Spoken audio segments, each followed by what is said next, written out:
Terkait rumor yang mengatakan bahwa Jose Mourinho akan kembali melatih Real Madrid, mendapatkan tanggapan dari sosok Fabio Capello ya, di mana kala itu ada sebuah pertanyaan dari Ket Abdo ya. Beberapa fans bilang Mourinho tidak akan cocok lagi di Madrid karena ego pemain seperti Mbappe, Vinicius, dan Bellingham. Bagaimana dia mengatasinya? Jadi ini tanggapan Fabio Capello mengenai Jose Mourinho yang akan menghadapi banyak sekali ego-ego dari para pemain Real Madrid ya, baik itu Vinicius, Mbappe, dan juga Jude Bellingham ya. Lalu Fabio Capello pun menanggapi pertanyaan tersebut ya. Ego mereka memang pemain top, tidak diragukan. Tapi bahkan jika digabung, mereka belum menyamai apa yang dibawa Cristiano Ronaldo dan Sergio Ramos di sisi kehadiran dan karakter. Dan Mourinho pernah menangani mereka. Jadi bagi saya, ego bukan masalah. Itu bagian dari sepak bola level tertinggi. Justru karena itulah Anda membutuhkan pelatih dengan pengalaman dan otoritas seperti dia. Dan jika bukan Mourinho, maka harus seseorang yang levelnya lebih tinggi atau sama. Jadi ini bentuk sebuah respect ya dari Fabio Capello, karena Fabio Capello itu termasuk sosok pelatih legendaris ya, yang pernah menangani klub-klub besar maupun timnas Inggris ya. Jadi ketika ditanya oleh Ken Abdu waktu itu bahwa gimana menurut Fabio Capello tentang Jose Mourinho yang akan melatih Real Madrid, apakah pertanyaan besarnya ya, apakah Jose Mourinho akan bisa mengendalikan ego para pemain, karena memang bahkan Xabi Alonso legenda klub saja tidak berhasil ya atau menyerah untuk mengendalikan dan meredam ego dari para pemain Real Madrid ini guys. Ibaratnya ya, tetapi apakah Jose Mourinho akan mampu? Dan jawaban dari Fabio Capello adalah flashback lagi di masa ketika Jose Mourinho menjadi pelatih Madrid yang pertama kali ya. Di mana kala itu Jose Mourinho bahkan bisa menundukkan sosok seperti Cristiano Ronaldo, Sergio Ramos, dan juga pemain-pemain besar lainnya yang merupakan mereka itu sudah memberikan dampak yang besar kepada tim, kepada klub, tetapi ya berhasil dikendalikan oleh Jose Mourinho. Dan lagi-lagi kalau ngomongin tentang mengendalikan ego, ya Jose Mourinho itu tidak bisa terbantahkan lagi ya, karena memang yang spesial dari Jose Mourinho adalah dia seorang ahli psikologis ya, dia psikiatris juga, jadi bisa memahami kondisi dari ego seseorang. Bahkan fakta menariknya adalah yang menawarkan diri terlebih dahulu adalah Jose Mourinho kepada Real Madrid ya, bukan Real Madrid yang melobi Jose Mourinho sendiri. Dan yang ditawarkan oleh Jose Mourinho adalah saya bisa mengendalikan ego para pemain, tidak perlu melakukan perombakan yang besar dalam skuad karena secara kualitas para pemain Madrid yang sekarang itu ya udah bagus banget ya. Itu adalah ungkapan Jose Mourinho melobi ke Florentino Perez gitu kan, sehingga akhirnya Florentino Perez mungkin berpikir bahwa wah iya juga nih, jangan-jangan yang bisa menaklukkan ego dari pemain ini ya justru dari Jose Mourinho itu sendiri ya. Dan bayangin ibaratnya sosok seperti Lord Ibrahimovic saja itu bisa ditaklukkan loh, bisa dijinakkan sama Jose Mourinho gitu kan. Jose Mourinho itu cuman kalah sama Mario Balotelli anjir. Itu benar-benar Jose Mourinho cuman ampun-ampunan ketika harus menghadapi Mario Balotelli, tetapi untuk menghadapi pemain yang lain ya nggak ada masalah. Jadi ibaratnya kalau kaitannya sama ego pemain ya itu bukan sesuatu yang besar bagi Jose Mourinho ya. Dan gue paling excited sama kabar Jose Mourinho melatih Real Madrid karena memang anak-anak dari Real Madrid sendiri itu butuh dididik ya. Dan orang yang bisa mendidik kemanjaan mereka itu ya cuman the one and only, satu-satunya ya Jose Mourinho gitu kan. Tidak ada pelatih lain. Jose Mourinho itu pasti bisa tegas dan permainan Madrid pasti bisa gacor lagi ya. Kita akan melihat bahwa Kylian Mbappe harus menghadapi sosok Jose Mourinho, di mana ya sudah pembuktiannya ketika Jose Mourinho berhasil mengalahkan Real Madrid dengan Benfica-nya, itu juga sebuah pembuktian kualitas bahwa ibaratnya secara taktik sepak bola ya Jose Mourinho masih belum habis ya, karena riwayatnya Jose Mourinho itu berhasil membawa bahkan klub kecil seperti Porto bisa menjuari UCL, itu kurang gong apalagi ya. Inter bisa treble mengalahkan Barcelona juga, itu kan kualitas yang bukan main-main ya.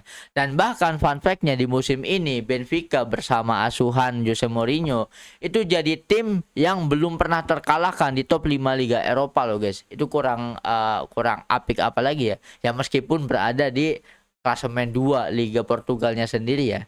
Tetapi ini penunjukan kualitas dari sang pelatih yaitu Jose Mourinho. Nah, gimana nih kalau menurut kalian? Apakah kalian setuju dengan apa yang diucapkan oleh Fabio Capello mengenai Jose Mourinho atau kalian memiliki pendapat atau opini yang lainnya? Coba dong drop opini kalian tentang kemungkinan Jose Mourinho melatih Real Madrid. Drop opini kalian di kolom komentar. Kiper legendaris dari Manchester United yaitu Edwin van der Sar memberikan pujian setinggi langit kepada Saint Lamen. Jujur saya sangat terkesan dengan Lamen. Di usia 23 tahun dia sudah tampil seperti tembok berpengalaman. Tenang, dewasa, tanpa banyak sorotan, hanya melakukan penyelamatan lalu pulang. Van der Sar juga menilai bahwa di usia muda, Lamen sudah menunjukkan kualitas penjaga gawang kelas atas, mulai dari ketenangan, refleks, kontrol area, hingga distribusi bola. Semuanya membuat lini belakang bermain lebih nyaman. Ada kiper yang hanya menepis bola, ada juga yang mengangkat performa tim. Lamen mampu melakukan keduanya dan kali ini kredit didapatkan oleh Saint Lamen bersama Manchester United karena tidak bisa dipungkiri penampilan dari Saint Lamen sendiri sangat bagus ya. Bisa dibilang Saint Lamen bisa menjawab ekspektasi dari publik Old Trafford ya. Karena setelah sebelumnya Mister gawang Manchester United itu dijaga oleh Andre Onana dengan segala jokes-jokesnya ya. Dimana setelah ditinggalkan oleh David De Gea sendiri, tidak ada penjaga gawang yang bisa menggantikan sosok David De Gea karena memang David De Gea itu masa baktinya di Manchester United itu sudah sangat lama banget ya, udah hampir hitungannya dekade gitu kan. Sehingga mendapatkan kekosongan nih dari segi penjaga gawang dan akhirnya diisi oleh Andre Onana. Dimana kita tahu sendiri Andre Onana itu bahkan bisa membuat Harry Maguire jadi ikutan ngelawak juga ya. Tetapi kedatangan Saint Lamen menjadi berkah tersendiri bagi publik Old Trafford dan ada satu fakta yang menarik dulu di zaman Ruben Amorim. Amorim itu kekeh pengen mendatangkan Emiliano Martinez dari Aston Villa ya karena memang Emiliano Martinez juga dia menyandang gelar juara dunia kan, performa sebagai penjaga gawang meskipun di usia yang bisa dibilang sudah tidak muda lagi, tetapi ya masih worth it lah untuk penampilan pentas di klub tertinggi. Apalagi di musim ini di Aston Villa juga kan pencatatan statistik dari Emiliano Martinez juga kan bagus banget ya. Tetapi kala itu manajemen lebih memutuskan untuk mendatangkan Saint Lamen dan keputusan ini bisa dibilang adalah transfer terbaik Manchester United di musim lalu ya, mendatangkan Saint Lamen gitu kan. Dimana Saint Lamennya bukan nama besar, bukan dari klub yang besar pula. Dia adalah sosok talenta muda berbakat ya yang usianya masih sangat muda, masih 23 tahun, tetapi sesuai dengan penilaian dari Edwin van der Sar yang merupakan legenda kiper dari MU sendiri bahwa Saint Lamen itu memiliki ketenangan. Dia bisa membuat lini belakang itu jadi tampil lebih bebas ya karena lebih nyaman juga, tidak ada tekanan gitu kan. Secara performanya sebagai penjaga gawang ya patut diapresiasi karena untuk seorang pemain berusia muda, ketenangan itu biasanya susah banget ya, apalagi harus bermain untuk klub besar ya, Manchester United, King MU gitu kan. Dan Saint Lamen menjadi sosok penting untuk mengangkat performa timnya dan juga mengangkat performa klub, membawa Manchester United bisa tampil di ajang Liga Champions di musim depan. Ya, salah satunya adalah kontribusi besar dari sosok penjaga gawang mereka yaitu Saint Lamen. Nah, kalau menurut kalian gimana nih guys tentang pandangan dari Edwin van der Sar tentang eh, performanya Saint Lamen ini sendiri? Apakah kalian setuju dengan pendapat Van der Sar atau kalian memiliki opini yang lain? Coba dong drop pendapat kalian di kolom komentar. Ada kritik yang cukup keras dari legenda Chelsea yaitu John Terry ya mengenai tiga pemain inti dari Chelsea itu sendiri yaitu Enzo Fernandez, Marc Cucurella dan juga Joao Pedro, di mana ketiga pemain ini memutuskan untuk pergi ke Spanyol menonton Madrid Open ya dikala situasi Chelsea yang sekarang itu kan. Mereka masih punya 4 pertandingan tersisa dan tiket Liga Champions sedang dipertaruhkan. Alih-alih beristirahat dan berlatih untuk menjaga fokus serta mempersiapkan taktik demi finish di posisi 6, mereka justru tampil atau pergi ke Spanyol ya, untuk berlibur ya. Klub ini butuh pelatih yang tegas, yang menuntut rasa hormat dan komitmen penuh terhadap target tim. Kita sudah kehilangan tradisi dan mental juara karena hal seperti itu. Nah, ini komentar dari sosok legenda Chelsea ya. Tetapi gue kali ini bertentangan dengan Bang John Terry nih ibaratnya. Hal seperti itu ya kalau Chelsea-nya lagi baik-baik saja ya. Sedangkan di manajemen Chelsea aja kan terlalu banyak ngide ya. Memecat Enzo Maresca, menggantikannya dengan Liam Rowe senior. Apalagi sekarang Liam Rowe senior yang dipecat setelah hanya melatih 4 bulan. Ibaratnya performa tim juga jadi ancur-ancuran karena arahan dari Liam Rowe senior yang nggak jelas, sehingga para pemain ya itu stres anjir, apalagi ya sosok-sosok penting, sosok-sosok pemain pilar ya seperti Enzo Cucurella dan juga Joao Pedro gitu kan, yang mereka butuh healing karena memang situasi di Chelsea itu bikin pusing anjir.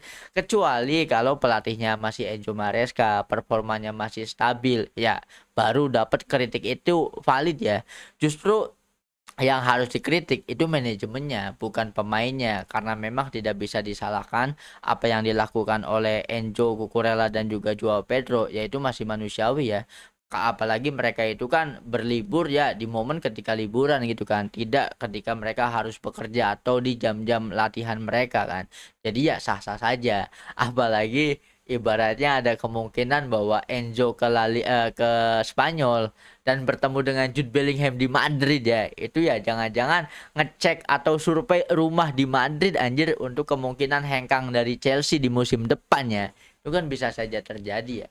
Tetapi kali ini gue tidak setuju dengan kritik yang dilontarkan oleh John Terry terhadap para pemain. Seharusnya seperti banyak legenda Chelsea, baik itu Didier Drogba, Frank Lampard, John Terry dan yang lainnya, ya seharusnya mereka itu mengkritik kondisi manajemennya ya, kondisi manajemen Chelsea-nya, bukan para pemainnya, karena yang bobrok juga ya justru dari manajemen itu sendiri kan. Makanya ditunggu nih apakah legenda mereka yaitu Cesc Fabregas akan melatih Chelsea kembali, melatih Chelsea menjadi the next pelatih Chelsea, atau akan ada nama-nama yang lainnya. Karena dari pihak Chelsea sendiri mereka lebih fokus untuk mencari pelatih yang dulu pernah melatih Chelsea ya. Salah satunya ada Antonio Conte yang mulai dikait-kaitkan kembali untuk melatih Chelsea ya. Nah, kalau menurut kalian gimana nih tentang kritikan dari John Terry kepada Enzo dan kawan-kawannya? Apa kalian setuju dengan John Terry atau kalian lebih setuju sama gue nih guys? Coba dong drop opini kalian di kolom komentar. Masih tentang Chelsea, kali ini datang dari salah satu legenda mereka yaitu John Obi Mikel yang mengungkapkan kisah bagaimana Roman Abramovich menjaga kualitas standar tertinggi di Chelsea. Roman pernah berkata kepada kami, kalian merasa aman karena masih punya kontrak 2 atau sampai 3 tahun lagi. Saya punya uang untuk melepas kalian dan mendatangkan pemain lain. Perbaiki performa kalian atau kalian akan pergi. Mentalitas tanpa kompromi, tidak ada zona nyaman di era Abramovich. Nah, lagi dan lagi ini mungkin menyoroti situasi Chelsea saat ini yang amburadul banget ya. Makanya banyak legenda-legenda yang melontarkan kritik atau mulai membandingkan dengan dulu ketika zaman era Roman Abramovich ya. Itu benar-benar prime Chelsea itu ya ketika pemiliknya Roman Abramovich. Dan ada cerita yang menarik. Kalau kalian berpikir bahwa kalau sekarang kan banyak klub-klub yang mudah banget untuk memecat pelatih ya, bahkan sekelas Tottenham Hotspur aja udah berganti pelatih 4 kali di musim ini kan. Dan yang menciptakan meta pemecatan pelatih itu ya Chelsea guys di zamannya Roman Abramovich ya.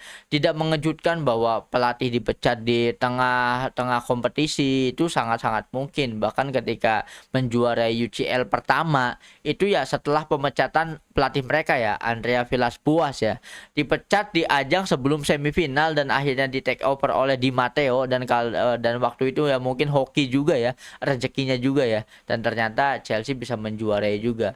Dan kali ini sesuai penjelasan dari John Obi Mikel bahwa dulu Roman Abramovich sebagai pemilik klub itu bahkan sampai turun langsung loh kepada pemain ya. Ibaratnya instruksinya bukan dari pelatih saja tetapi langsung dari pemilik klubnya. Dan kata-katanya tuh keren banget.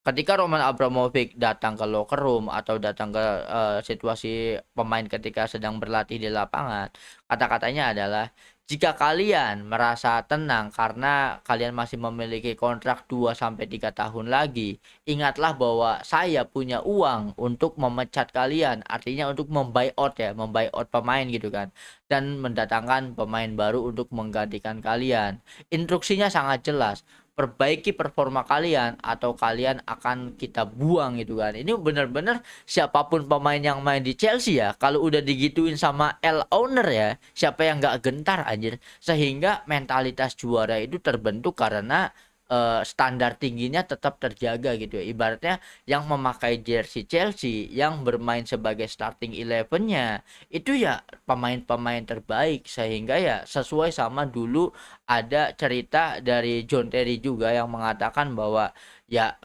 Chelsea itu tidak terbiasa dengan kekalahan. Chelsea itu 2 kali kekalahannya akan ada yang dipecat gitu kan. Dan statement yang sama juga disambungkan oleh Frank Lampard ya, bahwa Frank Lampard itu melihat Chelsea yang sekarang setelah era Roman Abramovich. Lampard mengatakan bahwa Chelsea sudah mulai kehilangan identitasnya. Sekarang Chelsea sudah mulai terbiasa dengan kekalahan. Ini benar-benar udah jauh banget downgrade-nya ya dari zaman era Abramovich. Dan lewat cerita dari John Obi Mikel, kita tahu kenapa Chelsea sekuat itu pada masanya, karena memang tekanan dari pemiliknya segila itu ya, sehoror itu kan, mendidik para pemainnya untuk memiliki mentalitas juara. Nah, kalau menurut kalian gimana nih guys? Apalagi buat kalian yang ternyata fans dari Chelsea ya. Apakah kalian rindu atau kangen dengan era Roman Abramovich atau kalian punya pandangan yang berbeda nih? Coba dong drop opini kalian tentang situasi Chelsea saat ini di kolom komentar.